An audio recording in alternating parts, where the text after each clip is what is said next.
And I've been waiting in the shadow of the sun, chasing time and know what's been before. Close the curtains, what you waiting for? And I've been keeping secrets till I'm in the ground.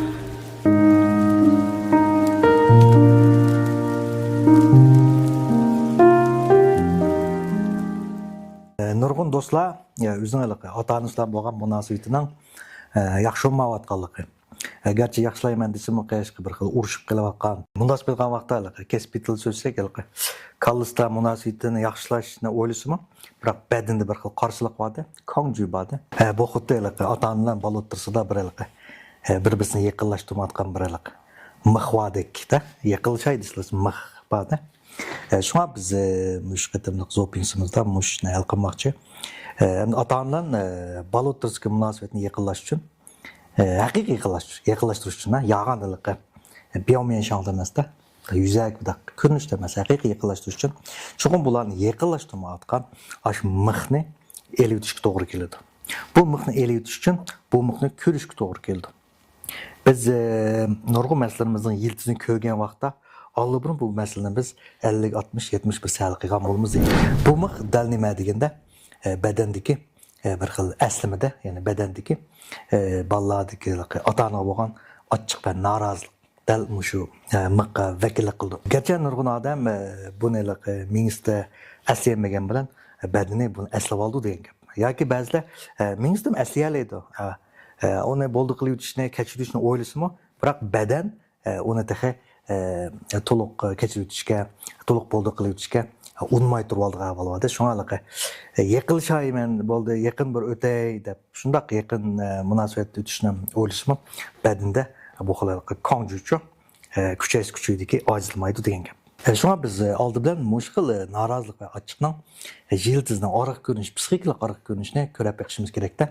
Bu xil ochiq va norozilik bir qism atolarning ongsizlik tufayli ballarda şekillendirdiğin psixiklik zərbəsini görsündü. Ömdə müşahede bir nərsini deyiş gerek. Biz bunu tılıq elişsə, bərgiz ata-analar eyibləşəməz. Yoki ata-analarının özünü eyibləş düşünməzdə. Çünki bu yerdə ballara psixiklik zərbəsini şekillendirdiğini ata-ananın birinin şəxs emasdə. Belki ata-anadaki ansızlık. Gerçi bu ansızlık ata-ana arkalık ifadələnən bolsa, bu ansızlık ata-ana arkalık mevcut saqladığan bolsa mı? Biroq ansızlıqda bir ayrım gavda o. Bunu şəxslər birləşdirib olmayımız. Bu xuddi adamni bir süzük bir stakan, aynak stakan oxşasanız, onun içində meyne su var degan gap. Bu meyne su gerçi stakan içində bolsa mı? Biroq bu stakan təvə emas. Adam o məngüymüş pakiz stakan oxşaydı. Biroq onun içində bəzi meyne su bolğan. Ansızlıqның özü meyne suның bir qismi. Yəni bir qismi ədəblərdə məsələn açıq və başqalarına nisbətən bir xil öşmənlik bolsa mümkün. Biroq bu adam deməsli yox. Bəlkə adamın işi qaşlanğan açıq bilan onun ətrafdakı kişilərə qoyğan bir xil öşmənliki bu bir məsələdə biz bu ikisini ayırıb içimiz gerek. Bu çoxum ayırıb içimiz gerek. Çünki umu bir ayrım bir gavda hesablandı. Şuna bu yerdəki məsələ qandaqdır ata-anadakı məsələ olmasın, ata-anadakı ansızlıqdakı məsələ. Çünki ata-ana özümü əməliyyatda ata-ana buluşdan burun o bir kiçik balada, umu üsüb bitilgəndə, aş bala qopmaşaş. Demək umu özünün balası ansızlıqdan qançalik zərbisi uçurğan bolsa, özünün ata-anası tərəfindən ansızlıqdan zərbisi uçurğan degan gap. Oxşaş. Şu an bugünkü zopingimiz dəl nimə degan vaqtda muşkil ansızlıqdan şəkillənən zərbi tüpəyli ata-analar balını yaqinlaşdırmayotgan açıq və narazılıqdan ibarət bu mixni bo'shitib etish və shundaqla bu xil ansızlıqның özü bir xil o'yning qarаңғы bulunğa oxşaydı. Bu ansızlıq degəndə məsələn adam öz bilib bilməy qıldı degəndək mənası var. Bilməy qılıb saldı degəndək hərgiz qo'ydu emasda. Şunu belə tamdan bir qarаңғы bulunğa oxşaydı. Demək biz bu xil ansızlıqni ko'radigan vaqtda bu qor bulun yuriydi degan gap. Bundan keyingi ata-analarning balalarga muomala qilish, qandaq gap so'zlarning, qandaq harakatlarning ota-ona nuqtasidan to'g'ridek turgan bilan ata-onalarga men balam uchun kuyunyapman, balam uchun yaxshi bo'lsin deyapman deydi. Biroq bu gap, bu harakatlar balaga kelgan vaqtda hargiz ota-onam kuyunib o'tibdi deb undaq bormaydilar. Uchur. Ata-ana men kuyunyapman, balam uchun yaxshi bo'lsin deyapman deb deydi buni. Biroq bu gap balaga kelgan vaqtda u hargiz ota-onam men uchun yaxshi bo'ladi deb o'ylamaydi, balki ota-onam meni yaxshi ko'rmaydi ekan deb mundaq shaklda anglanadigan gap. Shunga biz buni angsizlik deymiz, ya'ni bilib bilmay yarlandirish deb qaraymiz. Endi ota-onaning bolalarda angsizlik tufayli shakllantirgan zarbisi asos 3 turlik bo'ladi. Birinchisi esa bilishning g'oyib bo'lib ketishi, bilishni yo'q qilib ketish. Endi bolalardagi nurg'un bilishlar asosan ota-onaning bilishidan keladi. Hem ota-onaning bilishi nereden keladi?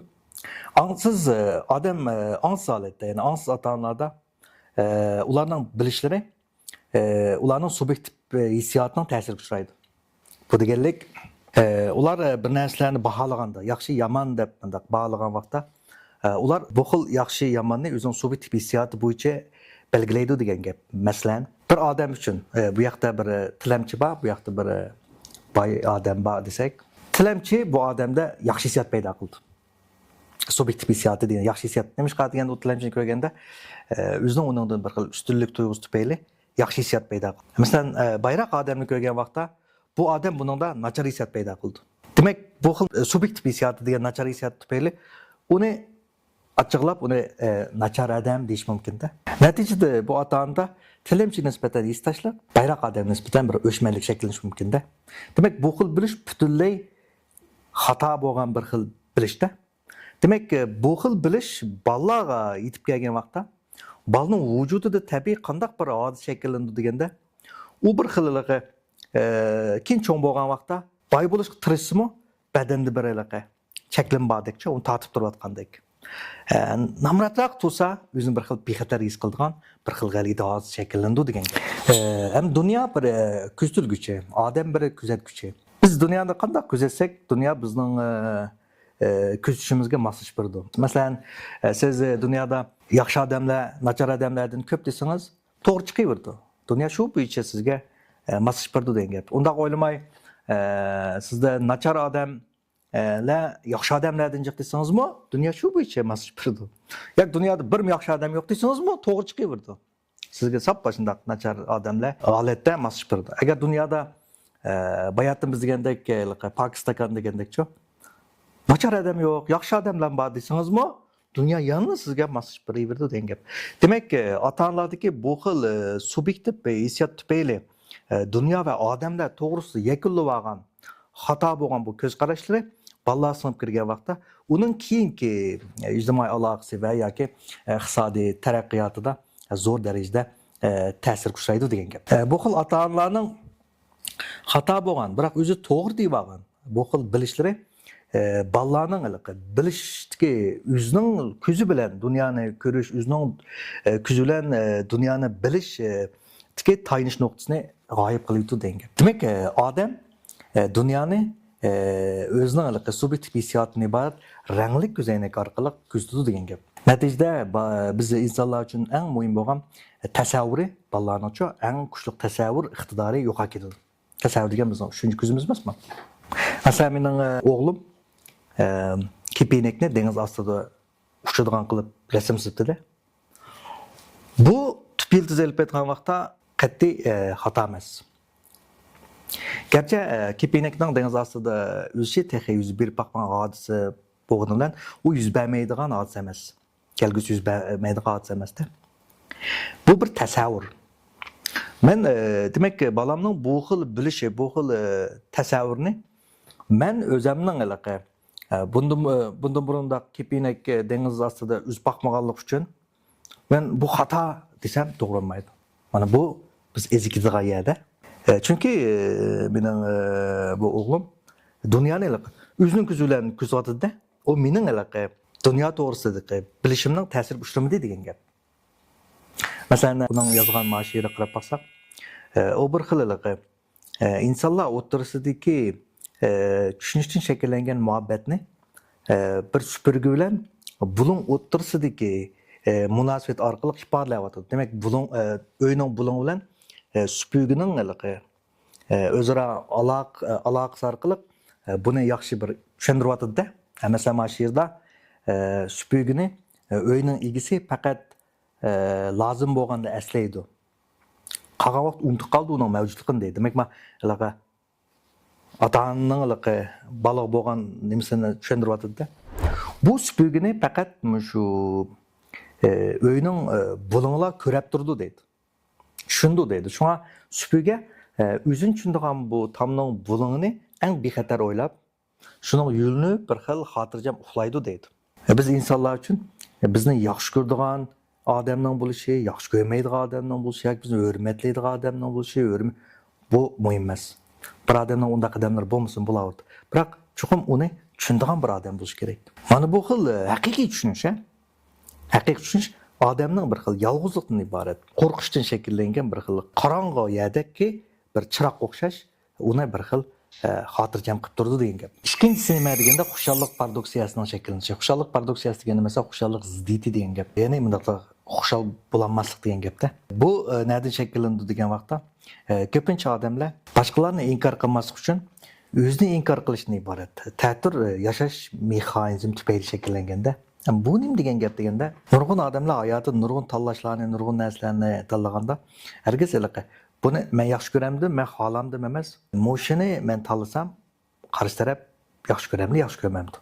Ma'qul ta'tir yashash mexanizmi kirib qolganda, masalan siz cho'nglarni yoki uni buni u yerda mehmon qilishni o'ylagan bo'lsangiz, bir oshxona tanlash to'g'ri kelgan bo'lsa, siz kallangizda, "Hey, mush oshxonaning tomog'i bek yaxshi edi, men yaxshi ko'rdim emas.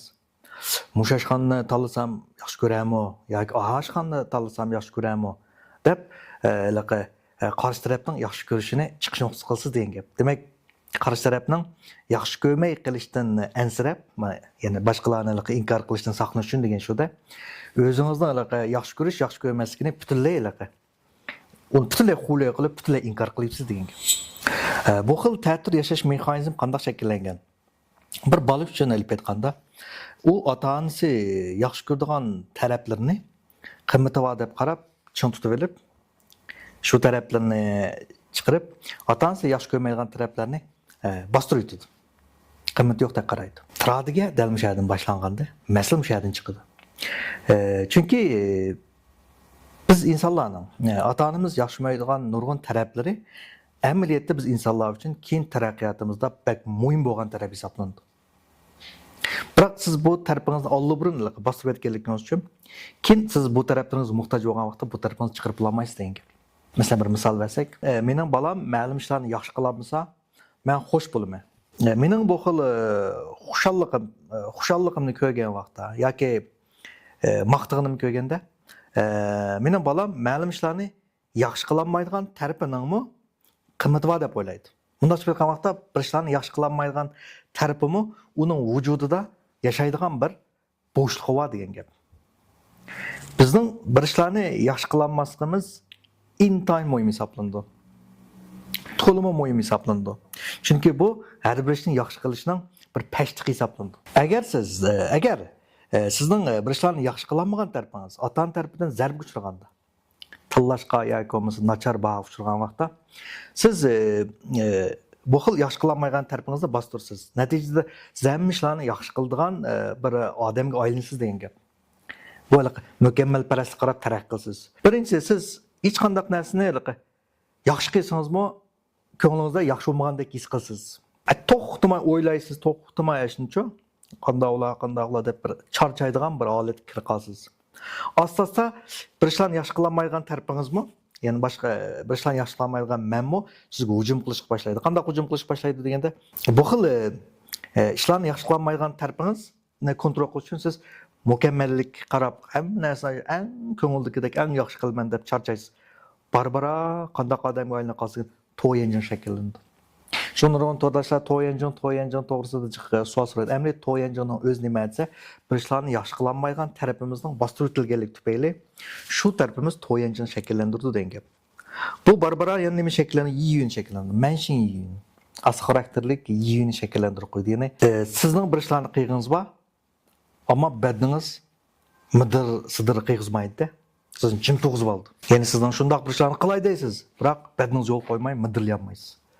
Mana bu bir xil manshin yiyinin bir xil alomat. Shuna bir ishlarni yaxshi qilolmaydigan o'zimiz, chuqumizning vujudimizda bir yashash fursatiga, yashash bo'shligiga ega bo'lish kerak. Ham bu xil ta'tir yashash mexanizmidagi yana bir cho'ng alaylik self conscious. Bu self conscious degani mesela o'ziga haddidan ziyod diqqat qilish bo'libmi o'zining xatoligi kamchiligiga haddidan ziyod diqqat qiladigan bir odamga aylanib qilishda o'ziga diqqat qilib olish. Bu xil xarakter intayin o'zini charchitib qolmasdan bu xil xarakterchi boshqalarga to'xtamay tuzadigan bo'lib oldichi. Boshqalarning kamchilik xato boshqa hech nima ko'rmaydi. Bolasining bo'lsin, yo'ldoshining bo'lsin, chiqib atrofdagilarning to'xtamay kamchiligini, xatoligini ko'rdi. O'zining kallasi ularga yordam berib tuzataman deb qaraydi. Amaliyotda nima esa, ular boshqalarning vujudi ko'rayotgan bu xatolik, kamchilikni o'zining vujudida sig'diradigan, o'zining vujudida uning hech qanday o'rin bo'lmag'achqa, boshqalarning bu xil kamchilik, xatoligini qo'ldan berib etmaychi, kirishib oxiri odamni bezor qiladigan bir xil g'alit odamga aylanib qoldi. Bu nurg'un ota-onalarda bo'lgan bir cho'ng bir savallik hisoblanadi. Shunga ota-onalar o'zining vujudidagi o'zining bostirib etgan, o'zi qabul qilinmagan taraflarni bolalarda ko'rgan vaqtda darhol uningga bir xil hujum qilish, uni tuzitish, uningga zarb berish inqos shakllanadi degan gap. Uchinchisi shu deganda kishilik munosabatdagi kishilik munosabat vakuumining shakllanishi. Nurg'un kishilarda mayli ayollik munosabati bo'lsin, do'st birodarlik, xizmatdoshlik yoki bo'lmasa boshqa bilan bo'lgan munosabat yoki har xil munosabatda odamlarda haqiqiy yaqinlik mavjud bo'lmasdan faqat munosabat vakuum bilan mavjud. Bu deganlik nimaga o'xshaydi deganda, siz bir charning ichida, men bir charning ichida. Ikkimiz faqat mushakil kelamiz, pakka qilishib ketgan tipda. Mana siz haqiqiy bir aloqa sharsiz bir yaqin holatga kelmaysiz degan gap. Tushundingizmi? Bu xil kishilardagi munosabat vakuumining shakllanib, yaqinlikning shakllanmasligiga sabab nima deganda, amaliyotda odamlar doim bir-birisidan bir xil fangbey, bir xil qo'g'nish holida turdi. Mutlaq ko'p sondagi kishilik munosabatlarning hammasi nima ustida qurilgansa, yaxshi muomala, yaxshi bahoda. Masalan, bir qiz bir o'g'ilni yaxshi muomalasi, yaxshi bahosi tufayli uni yaxshi ko'ra qoldi, bu munosabat shakllandi. Do'st birodarlikdimi shu? Onun yaxshi muomala qilib maqtab, mamani yaxshi muomala qilib maqtab, musholat saqlandi. Xizmatdoshlar o'tirisida shu. Bu xil yaxshi muomala va yaxshi baho orqali shakllangan bu munosabat intayin ojiz munosabat bo'lib, xuddi bir qil bilan bog'langandek munosabat bo'lib, bu xil munosabat yaxshi baho bilan yaxshi muomalaning to'xtab qolishi yoki ojizlishiga asosan bu munosabat uzilgan gap. Masalan, bir qiz bir o'g'ilning yaxshi muomalasini yaxshi ko'rdi. Bu yaxshi muomala barbara to'xtadi, susadi. Demak, bu munosabat ig'ir tahdid ichiga qoldi degan gap. Shundoq bir narsani tushunish kerakki, mayli qandaq bir xil yaxshi muomala bo'lsin, yaxshi baho bo'lsin, dastlabda shakllangan. Bu barbara nachar muomalaga o'zgaradi. 100% o'zgaradi. Neymiş o'zgaradi? Amaliyotda nurg'un odamlar, mayli ayollik, do'st birodarlik yoki boshqa munosabatlar bo'lsin, bu xil kishilik munosabatni faqat va faqat qarshi tarafni o'zining ichki aqidasini isbotlaydigan bir qurolga aylantirib oldi. Endi bu nima degan gap? Tas ama tas olgan bilan bek muhim. Agar bir odamda men hech qanday odam haqiqiy yaxshi ko'rmaydi degan bir ichki aqida shakllanib qolgan bo'lsa, shinyan belief, shinyan shakllanib qolgan bo'lsa, bu xil mengisida tirishib, uni haqiqiy yaxshi ko'radigan bir odamni izlab yurdi. Biroq, qarang, izlab ongli qoldi, izlaydi. Meni yaxshi ko'rmush, meni yaxshi ko'rdi ekan, meni haqiqiy yaxshi ko'rdi deb izlamdi. Biroq u ongli izlagan bilan ishga qaytsa, meni hech kim yaxshi ko'rmaydi, ishga qaytsa emasmi? Ongsiz holda eng oxirida yana nimani jazo qilib chiqdi deganda, eng oxirida mana meni yaxshi ko'rmaydi degandim-ku, deymizmi? Meni haqiqiy yaxshi ko'rmaydi. Ya mening chiroyimni yaxshi ko'ryapti, pulim yaxshi, men foydalanmoqchi degan shu ishga aqidasiga moslashtirib, bu xil kishilik munosabatni eng oxirida o'ziga azob keladigan bir holatni shakllantirib oldi degan gap. Yoki bo'lmasa, sizning ishga aqidingizda meni baribir u tashlaydi degan aqid bo'ldi. Biroq siz angliq kallangizda chin eslab olsiz, tashlab etmaslik uchun turishsiz, qarshi tarafning tashlab etmaslik uchun siz nimda shuni qildigan bir odamga oylansiz. Biroq shunda qilibmi, eng oxir nimasi, ya'ni ishga aqidingiz isbotlanib, u tashlab yetadi. Azap, mana qarang, ya'ni azap. Yoki sizning ishga aqidangiz boshqalar mendan foydalanadi, meni aldaydi. Yoki men beypan qildi degan bo'lib qolgan bo'lsa, siz dal shundan qarshi harakat qilsiz, qarshi tarafning sizni aldab qo'yishi yoki beypan qilishni saqlanish uchun gumonxo'r bo'lsiz, ashundan oldini olaman debchi, shundoq tirisiz. Biroq endi bu kishilik munosabatni sizni ishga aqidan isbotlaydigan bir jarayonga aylanib qoldi. Siz qarshi taraf shunchalik o'chilib ketsiz, azoblansiz degan gap. Shuningdek, ishga aqida o'zgarmaguncha bu xil munosabat vakuumdan iborat bu kupikning har zaman etilibchi vayron bo'lish ehtimolligi mavjud bo'ladi.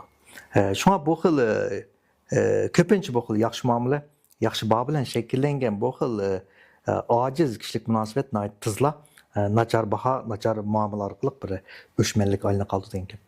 Endi gapimizni xuloslasak, tilashtirsak, bir balaning ota-ona bilan bo'lgan ziddiyati, qarang, amaliyotda bu odamning, ash balaning ota-onasi norozi bo'lgan yoki ota-onasi rozi bo'lmagan o'zi bilan bo'lgan bir ziddiyatida. Demak, bu odam ota-onasi rozi bo'lmagan, ota-onasi norozi bo'lgan o'zi bilan ziddiyatlashyapti. Shuni qabul qila olmay, shuni bilan chiqish olmayapti amaliyotda. Shunga Gestalt psixik bo'yicha mushkil beytung jiyada to'nlab qolgan o'zini yoki mening shaxsiy tasvirlashimdagi mushkil surgunmanni qaytarib eklaniganda, ota-onadan bo'lgan ziddiyat to'liq tugaydi degan gap.